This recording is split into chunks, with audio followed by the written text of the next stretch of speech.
Hello humans, it is Paul, back in the world of stuff. Tonight I'm going to be taking a look at a film which I noticed has just arrived in the UK and is currently at number 1 on the Netflix film charts. It's called Love and Monsters.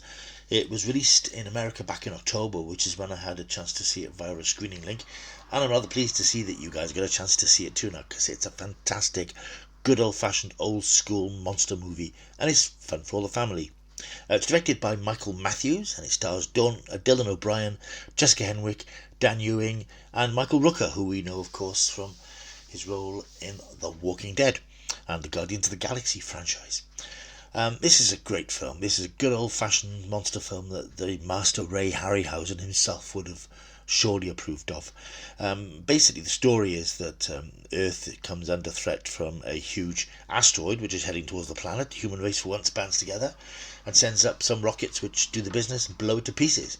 But unfortunately some of the toxic and radioactive material in the rocket falls back down to Earth. The unfortunate side effect that it causes terrible giganticism and mutation in the world's fauna, i.e. its animal life. So within a year 95% of the human race has been wiped out, destroyed by giant bugs, giant insects, giant anything you can imagine that's an animal becomes huge and rampages across the planet, wiping out humanity. Those who've survived have taken solace and gone into hiding in underground bunkers, caves, anywhere which keeps them off the surface and away from the beasts.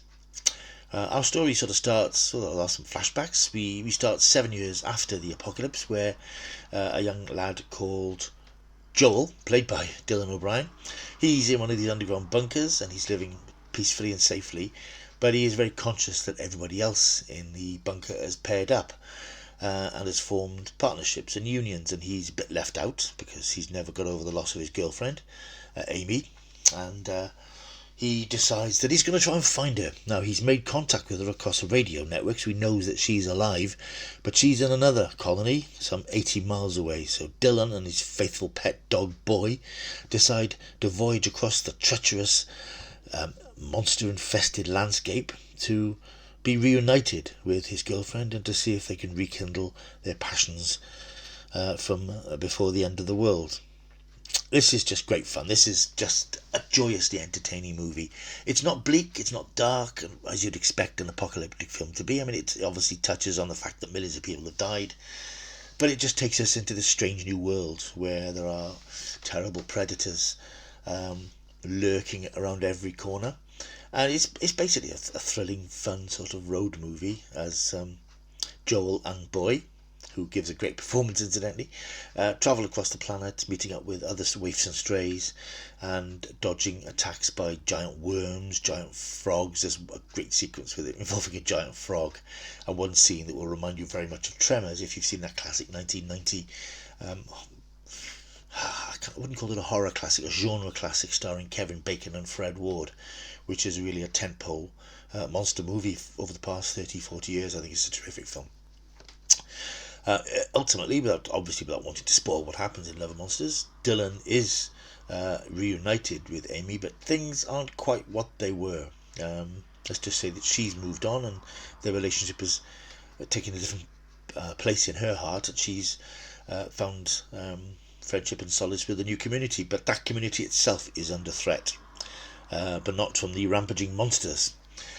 This is just great fun. It's a joyously entertaining film. As I said, it just reminded me of all those brilliant Ray Harryhausen films that I used to watch as a kid and can still watch now. Jason and the Argonauts and Seventh Voyage of Sinbad, those things that had larger than life animated monsters that he used to do, so stop motion type things, and the monsters and creatures here evoke the spirit of that. I mean, I'm sure they're all done by CGI, but they've got that sort of look of the Harryhausen creatures, and it's just such a really nice, good-hearted film.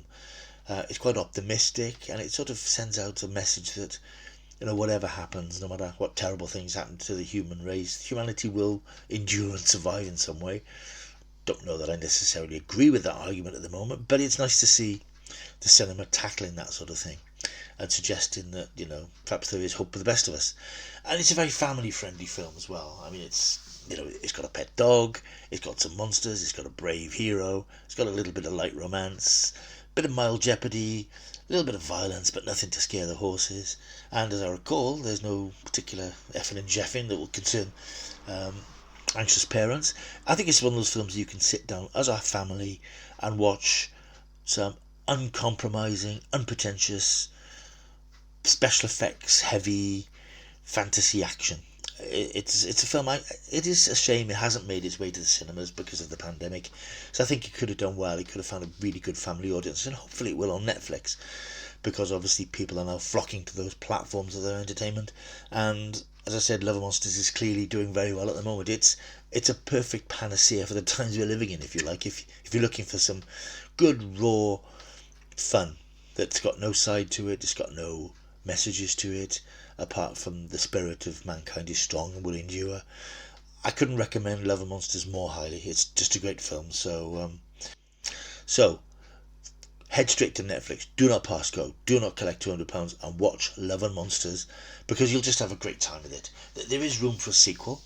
I'm in two minds about that, because sometimes you get a really good idea for a film and you think, do I need a sequel? Case in point is A Quiet Place 2, which is on its way, should have come out last year.